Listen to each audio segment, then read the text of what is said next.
Hello friend, હું છું કલ્પનાસ કિચનમાં આપનું હાર્દિક સ્વાગત છે। હેલો ફ્રેન્ડ્સ, આજે હું તમારી સામે એવી રેસીપી લઈને આવી રહી છું કે જે તમે 10 જ મિનિટની અંદર તૈયાર કરી શકશો અને એ છે મેંગો પાવડર। અને મેંગો પાવડર બનાવ્યા પછી તમે અલગ અલગ ઘણી બધી રેસીપી બનાવી શકશો જે મેં તમારી સામે રજૂ કરી છે।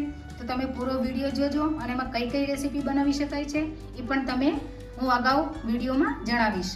તો ચાલો રેસીપી શરૂ કરીએ। હેલો ફ્રેન્ડ્સ, અત્યારે કેરીની ફૂલ સિઝન ચાલી રહી છે। કેરી પાકી હોય કે કાચી એને જોઈને આપણા મોઢામાં પાણી આવી જ જાય, એટલા માટે તો એને ફળોનો રાજો કહેવામાં આવે છે। અને એની કંઈ પણ રેસીપી આપણે બનાવીએ આપણને ભાવે જ, નાના હોય કે મોટા બધાને કેરી ભાવતી જ હોય છે। તો આજે હું તમારી સામે એવી રેસીપી લઈને આવી છું કે જે ઇન્સ્ટન્ટ બની જશે અને એક રેસીપીમાંથી તમે 2 થી 3 રેસીપી બનાવી શકશો। તો એટલી બધી સરળ રેસીપી છે તે બધાને ભાવશે। તો એના માટે મેં અહીંયા 600 ગ્રામ છે એ કેરી લીધી છે, પાકી કેસર કેરી લીધી છે। તો પહેલાં આપણે એને હવે છોલી લેવાની છે અને પછી એને આપણે પીસ પાડી લઈશું। આવી રીતના આપણે કેરી છે એ છોલી લઈશું બધી જ। અત્યારે ફ્રેન્ડ્સ બધાના ઘરની અંદર કેરી હોય જ છે, એટલે તમે આવી રીતના આપણે જે છે એ મેંગોનો પાવડર બનાવવાના છે ફ્રેન્ડ્સ।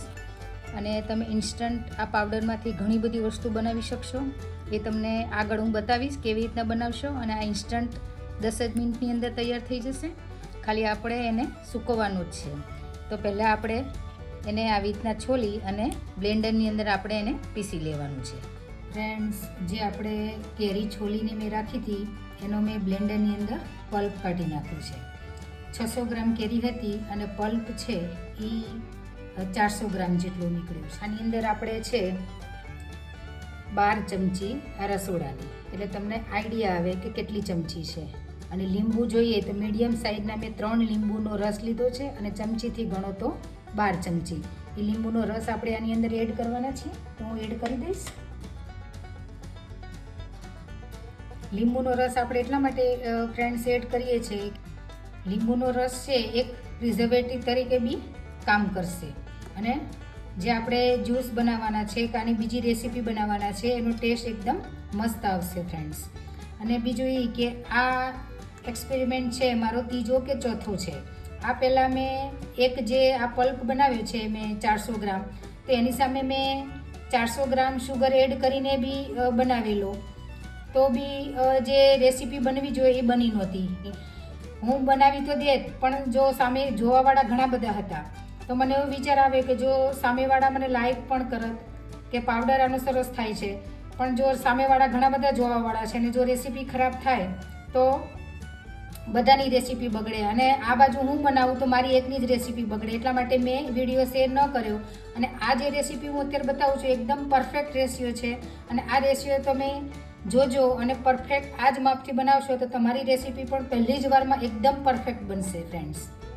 હવે આ 400 ગ્રામ પલ્પની સામે મેં અહીંયા 100 ગ્રામ છે એ શુગર લીધી છે। મેં તમને જે અગાઉ વાત કરી એમ કે જે મેં ડબલ શુગર લઈને જે પહેલાં રેસીપી બનાવી હતી મેં, તો જે આપણે મેંગો જ્યુસ થવો જોઈએ એની જગ્યાએ શુગર જ્યુસ થઈ જતો હતો અને એટલા માટે મેં વિડીયો છે અપલોડ ન કર્યો કે જેથી કરીને બધાની સામેવાળાની રેસીપી છે ખરાબ ન થાય અને અત્યારે મારી એકની જ ખરાબ થાય। અને અત્યારે મેં એકદમ પરફેક્ટ રેશિયા સાથે આ રેસીપી મૂકી છે ફ્રેન્ડ્સ, તો તમે જરૂરથી જોજો અને આ રીતના ટ્રાય કરજો, એકદમ પરફેક્ટ રેસીપી તમારી બનશે અને એકદમ મસ્ત આ પાવડર બનીને તૈયાર થશે ફ્રેન્ડ્સ। તો આપણે આ પાછળથી એડ કરવાના છીએ। અમે ફ્રેન્ડ્સ જે કેરી હતી એ 600 ગ્રામ લીધી છે, કદાચ તમને સમજો કે 600 ગ્રામની જગ્યાએ 550 ગ્રામ હોય તો બી ચાલે, કારણ કે તમારે દળ કેવું છે એ ઉપર આધાર રાખે, એટલા માટે મેં કટિંગ ન કરવી પડે એટલા માટે મેં 3 કેરી લીધી અને 400 ગ્રામ જેટલો પલ્પ નીકળ્યો છે અને આનો પરફેક્ટ રેશિયો છે। અને ખાંડ આની અંદર જ એડ કરવાની હોય છે, પણ આપણે ખાંડ થોડીક જ છે એટલા માટે આની ઉપર એડ કરીશું આપણે, જેથી કરીને પલ્પ છે એ ઝડપથી સુકાઈ જાય। જો ઓછી ખાંડ છે આની અંદર નાખશું તો અંદર નીચે તળિયે બેસી જશે, એટલા માટે। હવે જે આ પલ્પ છે આપણે સૂકવવાનું છે, તો એના માટે મેં અહીંયા 2 પ્લેટ લીધી છે, તો બંને પ્લેટની અંદર આપણે નાખી દઈશું થોડો થોડો પલ્પ। આવી રીતના પલ્પ એડ કરી દેવાનું છે। અને પાથરી દેવાનું છે. અને થોડોક આપણે બીજી થાળીમાં એડ કરીશું.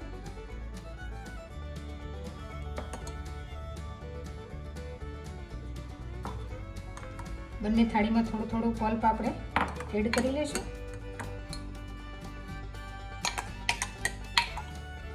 શુગર લીધી છે એ આ ચમચીના માપથી લીધી. શુગર છે 100 ગ્રામ છે અને આ ચમચીના માપથી ગણો તો 8 ચમચી શુગર છે. એટલે તમને કદાચ વજન ન કરવું હોય, વજન બધાને ઘરે કાંટો ન હોય તો તમારે 8 ચમચી છે એ ગણીને લેવાની. એટલે તમને રેશિયો એકદમ પરફેક્ટ થઈ જશે. એટલે આપણે થોડી શુગર આની ઉપર એડ કરી દઈશું અને થોડી આમાં એડ કરી દઈશું. તમે ડાયરેક્ટ પલ્પમાં બી નાખી શકો છો, પણ પલ્પમાં એવું થશે કે નીચે બેસી જશે.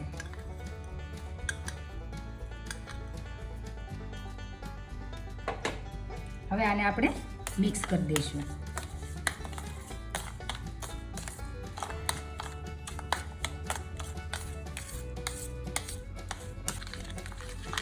મિક્સ કરી અને આવી રીતના મિશ્રણ છે એ બધું ફેલાવી દઈશું અને તડકે રાખી દઈશું.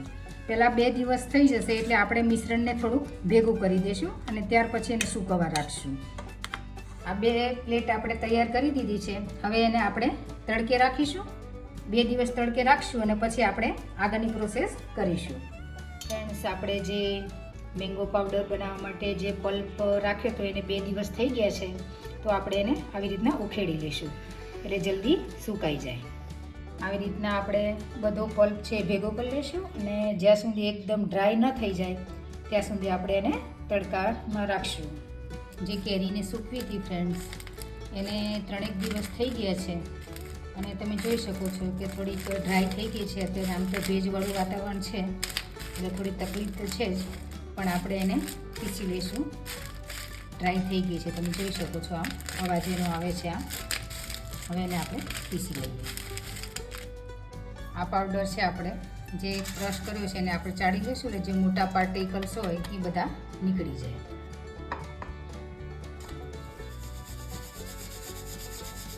આવી રીતે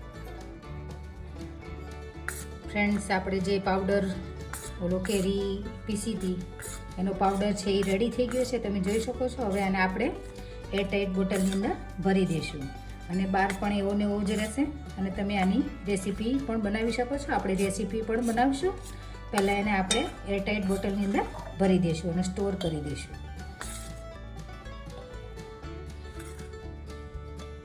આપણો પાવડર છે એ મેં બોટલમાં ભરી દીધો છે. આવી રીતના આપણે સ્ટોર કરી અને રાખી શકીએ છીએ. ફ્રેન્ડ, આની આપણે કોઈ બી રેસીપી બનાવી શકીએ છીએ અને આની કઈ રેસીપી બને એ આપણે હવે જોઈશું. ફ્રેન્ડ્સ, આપણે જે મેંગોનું પાવડર બનાવ્યું હતું એ તમે જોઈ શકો છો. મેં બોટલની અંદર ભરેલું હતું. હવે એની આપણે રેસીપી બનાવવાના છે. હવે એની કઈ રેસીપી આપણે બનાવી શકીએ છીએ એ આપણે જોવાના છે. તો સૌથી પહેલાં આપણે બનાવીશું આમાં મેંગો શેક. તો મેંગો શેક કઈ રીતના બનાવીશું એ આપણે જોઈ લઈએ. પહેલાં આપણે મેંગો શેક કરવાના છે. એના માટે મેં અહીંયા 1 ગ્લાસ દૂધ લીધું છે, એ આપણે એડ કરી દઈશું. ચમચી આપણે એની અંદર આ પાવડર એડ કરવાના છે. પાવડર મેં 1 મિનિટ પહેલાં પલાળી દીધું હતો જેથી કરીને મેંગો શેકનો જે કલર છે એ સરસ આવે. એ આપણે આની અંદર એડ કરી દઈશું.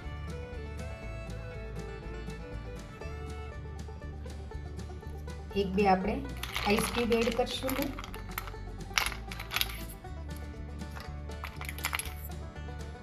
અને એને ફેરવી દઈશું.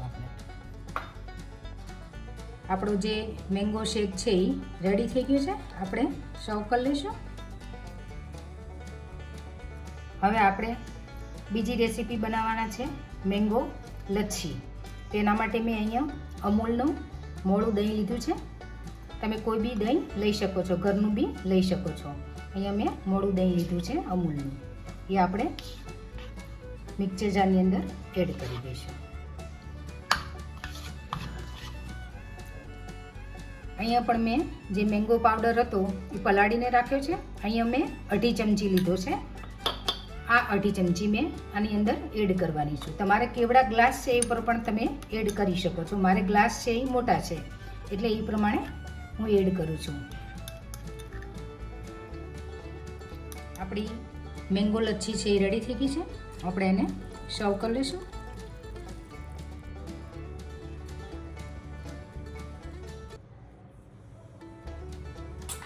ફ્રેન્ડ્સ, આપણે ત્રીજી રેસીપી બનાવવાના છે, એટલે ફ્રૂટી બનાવવાના છે. એટલે ફ્રૂટીની અંદર આપણે સૌથી પહેલાં આઈસ ક્યુબ એડ કરી દઈશું.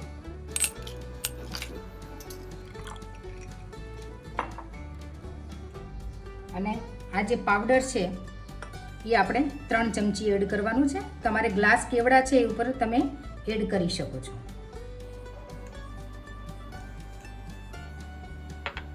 અને હલાવી દઈશું. આપણને ખબર છે કે બાળકોને ફ્રૂટી છે એકદમ મસ્ત લાગતી હોય છે અને વધુમાં વધુ પ્રિય બાળકોને ફ્રૂટી હોય છે. તો તમે એક જ પાવડરમાંથી 3 રેસીપી કરી શકો છો અને એને પ્રિઝર્વ કરવાની બી જરૂર નથી. અને તમે પાવડર છે એ બહાર રાખી શકો છો. તમે જોઈ શકો છો એકદમ એનો મસ્ત કલર આવ્યો છે અને એકદમ બાળકો અને એકદમ પ્રિય એવી ફ્રૂટી આપણી રેડી થઈ ગઈ છે. મેંગો શેક છે એને આપણે કેરીથી ગાર્નિશ કરી લઈશું એટલે મસ્ત લાગે. નાના નાના પીસ છે કેરીના, એનાથી સરસ એનો ટેસ્ટ આવશે. એટલે આપણે એનાથી ગાર્નિશ કરી લઈશું. અને જે લચ્છી છે એને આપણે પિસ્તા અને બદામથી ગાર્નિશ કરી દઈશું. એનો પણ ટેસ્ટ ખૂબ જ સરસ આવે છે. ડ્રાયફ્રૂટ મેંગો લચ્છી આપણી એકદમ તૈયાર છે. કોઈ ગેસ્ટ આવ્યા હોય અને આપણા પાસે આ પાવડર રેડી હોય તો બી તમે તાત્કાલિક એને કરીને આપી શકો છો. ફ્રેન્ડ્સ, તમે જોઈ શકો છો ત્રણેય રેસીપી એકદમ સરળ છે અને તમે આસાનીથી એક જ પાવડરમાંથી બનાવી શકો છો. ફ્રેન્ડ્સ, આમાં જે મેં પાવડર એડ કર્યો છે એ અમારા ટેસ્ટ મુજબ કર્યો છે. અમે થોડું શુગર ઓછું ખાઈએ છીએ એટલા માટે. તમને એમ લાગતું હોય કે થોડું ખાટું છે, ઓછી શુગર છે, તો પાવડર તમે વધારે એડ કરી શકો છો. ફ્રેન્ડ્સ, આપણી ત્રણેય જે રેસીપી પાવડરની હતી એ બનીને રેડી થઈ ગઈ છે. હવે તમને એવો વિચાર આવશે કે મેંગો જે શેક બનાવ્યો છે એની અંદર તો આપણે લીંબુ આવે છે, તો ઘણાને એવું થતું હોય કે વિરુદ્ધ આહાર છે.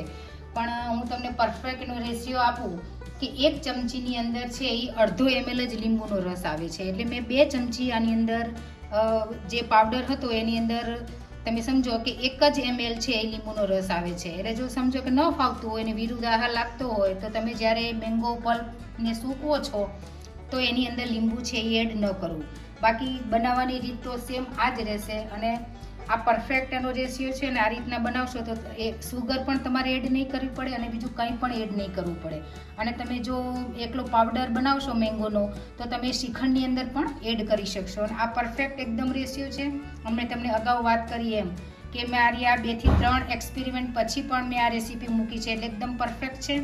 તમારા ગ્લાસ કેવડા છે એ ઉપર તમારે પાવડર એડ કરવાનું રહેશે. મારે મોટા ગ્લાસ છે એટલે એ પ્રમાણે એડ કર્યું છે. એટલે 1 ચમચીથી શરૂઆત તમારે કરવી. ફ્રેન્ડ્સ, એટલે આ વિડીયો ચોક્કસથી આખો જોજો ફ્રેન્ડ્સ. અને તમને જો આ રેસીપી સારી લાગે તો ફ્રેન્ડ્સ અને ફેમિલીમાં જરૂરથી શેર કરજો. અને આ રેસીપી તમને કેવી લાગી તો મને કોમેન્ટ કરીને જરૂરથી ફ્રેન્ડ જણાવજો. ફ્રેન્ડ્સ, ગરમીની સિઝન ચાલે છે. તમે જોઈ શકો છો કે ગરમીની સિઝનની અંદર આપણને ઠંડુ ખાવાનું મન થતું જ હોય છે.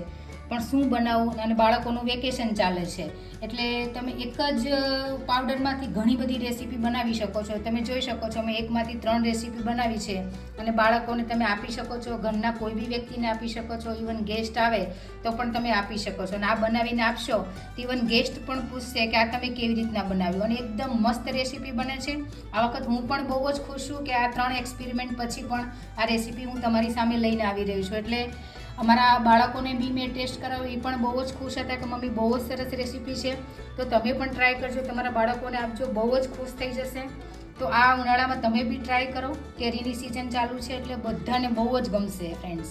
અને જો આ રેસીપી સારી લાગે તો બધાને ખૂબ જ શેર કરજો. તમે આ વિડીયો ફ્રેન્ડ્સ તમે ક્યાંથી જોઈ રહ્યા છો એ પણ મને ચોક્કસથી જણાવજો. અને તમે બનાવ્યા પછી પણ તમને કંઈ પણ કોમેન્ટ હોય તો મને જરૂરથી જણાવજો. હું ચોક્કસ એનો જવાબ આપીશ ફ્રેન્ડ્સ.